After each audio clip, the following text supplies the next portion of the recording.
buhay sa lahat mga ka-agree. Ano po, ang i-demo ko naman po sa inyo ngayon ay pag-graft ng double rootstock. Dalawa siya. Magkaiba po ng ano yan, embryo. Dalawang seeds po yan. So ito ay gagamitin natin siyang mother plant. Ayan. Ito po ay Gimaras.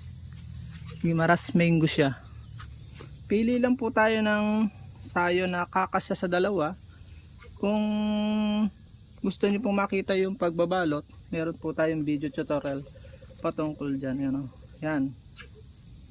And then pagdidikitin po natin, yan, tatalian po muna natin ito.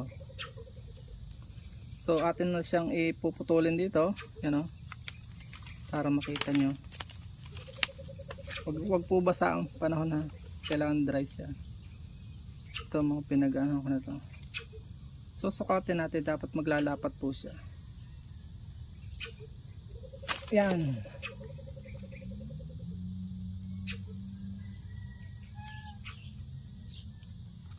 Yan.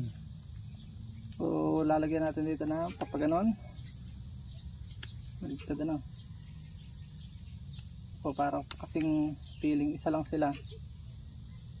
Yan. And then ito po natin muna para hindi sila gumalaw. Lagyan muna po natin ng tali na grafting tape. Ihanda po natin ang plastic na pang cover. Ang plastic cover na ginagamit po namin ay 1 3/4 by 10. Yan, nalaglag na. Ang mga ginagrap po namin ng mga the best lang, selected variety, para hindi po sayang. So yan, o. Ay, sala. Atin lang po itong tatalian dito para hindi siya magalaw. Yan. Yung iba po ay dalawang plastic bag, pero iba-ibang style, iba-ibang sitwasyon. Itong dinedemo ko sa inyo is ano lang siya. Yan, dalawa siya. Yan. Oops. Tapos lalagyan pa natin ng tali pa dito para hindi siya magalaw. Maraming katatali, ano po. Yan. Yun. Pagka po yan ay naghilom, natatanggalin lang po natin. Yun. And then yan. Pwede na siyang i-graft. Gamit lang po tayo ng malinis na budding knife. Madami akong i-graft dito. Magde-demo pa ako nung walang dahon. Titingnan natin kung mabubuhay. Kung pwede ba yung walang dahon. So atin muna po ito siyang bibiyakan dito. Dapat po sa center din, like yung ating mga dinedemo sa inyo. Center na center. Doble ingat po sapagkat pwede tayo mataga. Yun.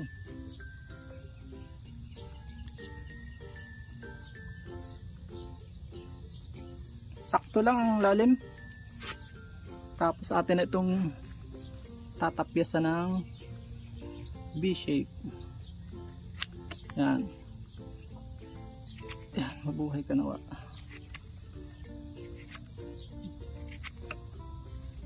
Click nyo lang po yung ating yung ating playlist ng ng mango grafting, mango production. Naandun po lahat ng ating mga saka grafting videos kung gusto nyo talagang masterin itong pag-graft. Yan. Dapat po iwag siyang pupula. Pantay dapat ito.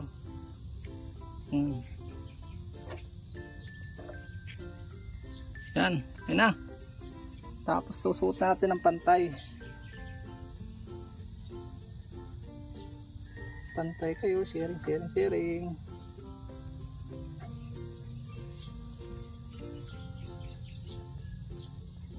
So, sinagad na po natin. Yan, o, ganda.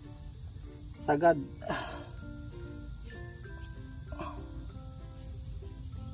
Hope mabuhay siya. The first ever. Nakapag ganito na rin po ako ibang style. Ito lang na yung kakaibang style din.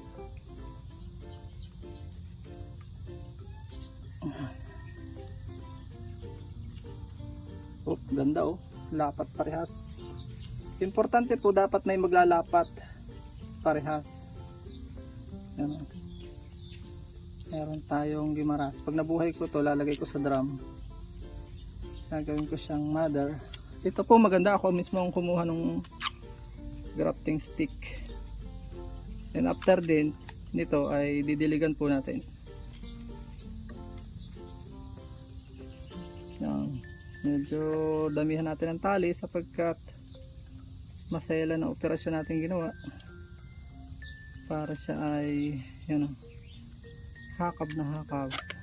Ito nga po pala, huwag nyo lalagyan ng lock, mahirap magkalas yan o, kita nyo, open. So kung kayo po may natututunan sa ating mga video, then ito yung ating hahagting na to.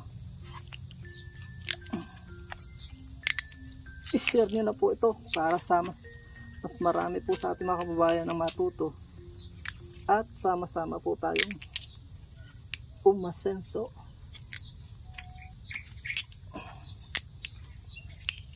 Please support all Filipino vloggers. Pakita at samudan ka sa lahing Filipino. Yan o. Ganyan lang po yan. Tapos ang paglalak same din sa other videos natin sa gitna. Yun, ganda. God bless you.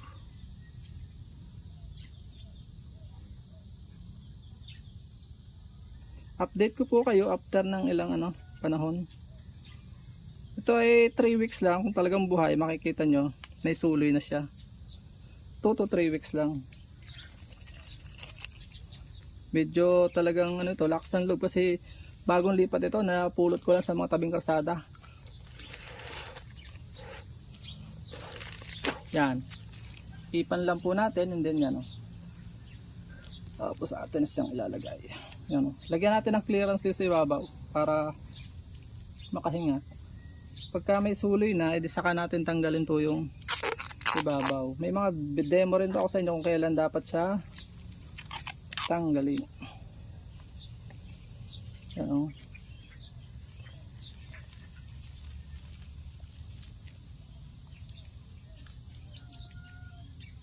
Yan.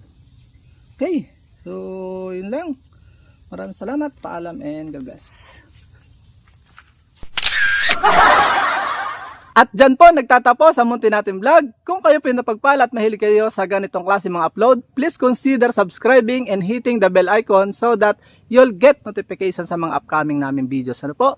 Magkita-kits po tayo sa susunod natin mga vlog. Paalam and God bless. Bye-bye po muna.